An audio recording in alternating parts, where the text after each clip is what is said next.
It's hard to find anyone in Atlanta who doesn't know him. He's been at the scene of a lot of important things that have happened. Bob Hope is Atlanta in a lot of ways. Helen of Greece had a face that launched 1,000 ships. I feel like Bob Hope has a smile that's launched 1,000 initiatives. You sometimes hear an expression about people that they're up to no good. Well, Bob is always up to good. He's always got some kind of caper going on that's for some organization to make something good happen. And he's always like doing something so interesting and so fun and sometimes hilarious. He's also quite a risk taker. He'll try anything.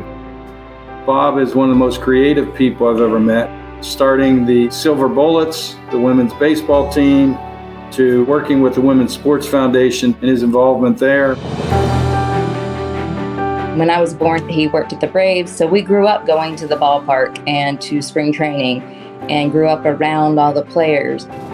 He was a young guy running PR for the Braves when Henry Aaron was hitting a bunch of home runs and was approaching that record. There was a lot of stress on Hank, obviously, and being an African American.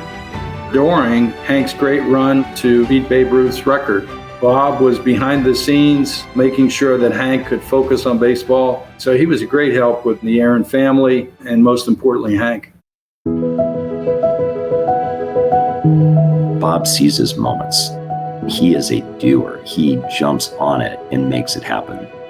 We see that in Atlanta. We also see it in Honduras. You go down there and we'd have 70 people going on these dirt roads with school buses in the middle of the Agulta Valley, which our State Department has often called the quarter of death.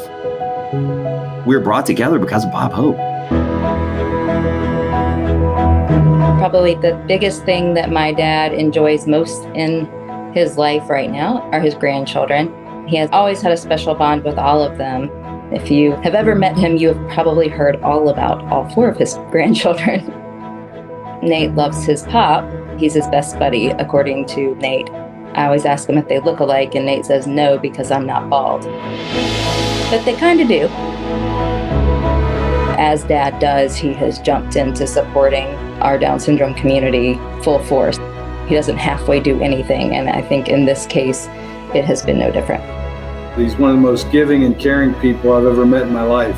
And I think that's the key to his success. Give him a call when you're having a bad day or you're struggling with something. He is incapable of offering anything but encouragement and kind words. There's just this incredible authenticity and joy that you get from being around Bob Hope.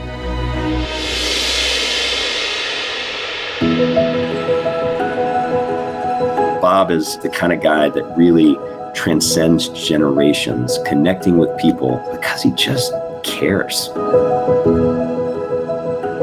Relationships are the strongest and most lasting when those friendships are formed serving other people.